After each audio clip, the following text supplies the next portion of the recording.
Kalau untuk dampak ekonominya, menurut saya yang positifnya itu bagus lah ya untuk dampak ekonominya. Cuma yang negatifnya ini karena ada beberapa juga yang masih make produk siap jadi gitu. Dan produk siap jadi itu nggak majuin UMKM, bukan produk asli Indonesia.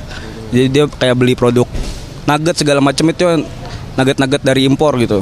Jadi kayak sama aja intinya.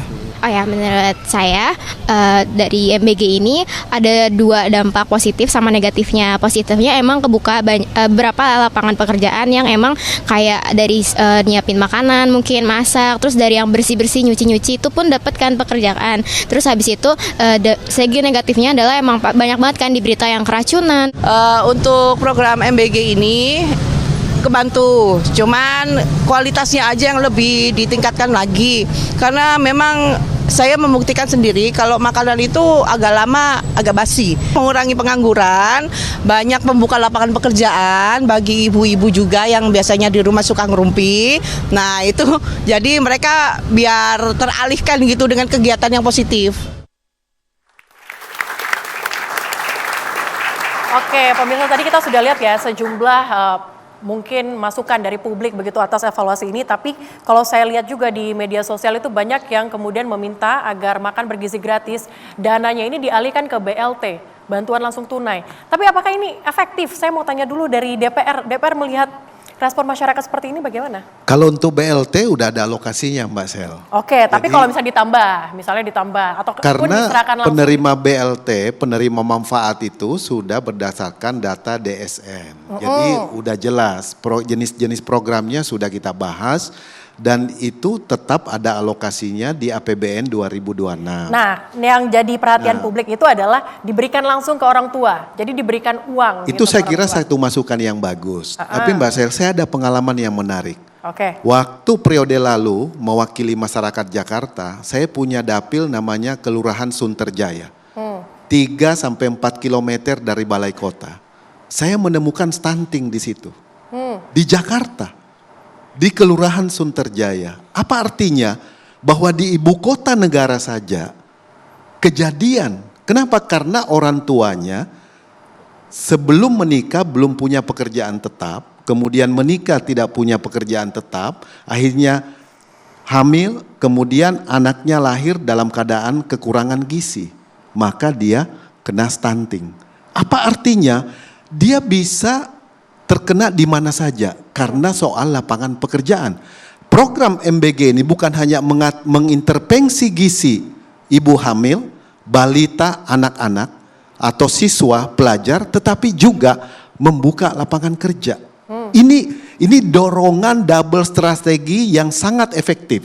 Kita perlu memberi kesempatan supaya pemerintah di 2026 kekurangan, masukan, hal teknis di sepanjang 2025 akan lebih baik di 2026. Nah yang tidak kalah penting tadi yang disampaikan oleh Bang Teddy dari Kadin itu adalah CAPEX. Ya, anggaran untuk membangun, pembiayaan untuk membangun SPPG dengan pola kemitraan dari pihak ketiga. Pak Tigor ya, dari swasta. Nah ini kita udah dorong perbankan supaya dia tidak menunggu hanya di OPEX karena OPEX-nya tidak begitu diperlukan lagi untuk SPPG-nya. Berarti kalau menurut Anda kalau misalnya diberikan uang CAPEX-nya langsung yang perlu di depan. Himbara harus proaktif di sini. Begitu mendapatkan persetujuan lokasi dari BGN, Himbara boleh masuk di CAPEX untuk pembangunan SPPG-nya. Ini yang diperlukan. Berarti DPR tidak sepakat begitu ya kalau dialihkan ke uang langsung ataupun BLT, tapi saya juga mau dengar dari Kadin dulu. Kadin memandangnya gimana nih kalau dari sektor UMKM? Apakah ini nanti akan mengesampingkan pembukaan atau penyerapan dari lapangan pekerjaan ataupun dorongan untuk UMKM kalau dialihkan? Iya, tadi yang disampaikan dari DPR RI Bang Kamaruzzaman tadi, bahwa untuk BLT kan sudah anggarannya. Namun Kadin melihat ya, tujuan pemerintah, karena kami melihat setiap pemerintah punya tujuan bukan hanya jangka pendek, bukan hanya masa jabatan saja. Bahkan Presiden mengatakan ini tujuannya Indonesia Emas 2045, menyiapkan generasi-generasi yang akan datang. Tapi efek dominonya, Pak Menteri Maman tadi juga menyampaikan beberapa hal, tapi kami melihat dari sudut yang lebih besar lagi.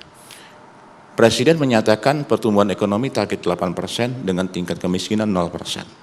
Nah, program MBG salah satu program yang luar biasa. setidaknya dengan program MBG ini akan menyumbang 0,1% pertumbuhan ekonomi. Kita lihat, tadi Pak Maman mengatakan setiap UMKM akan bertambah 3 sampai 5 orang tenaga kerja di UMKM-nya. Di dapurnya minimal 50 orang tenaga kerja. Kalau ada 30.000 dapur, 1,5 juta tenaga kerja diserap dari tingkat pengangguran kita. Oke, itu sudah menambah. Belum lagi UMKM yang masuk di ranah perkebunan atau ketahanan pangan lebih kurang 29 juta.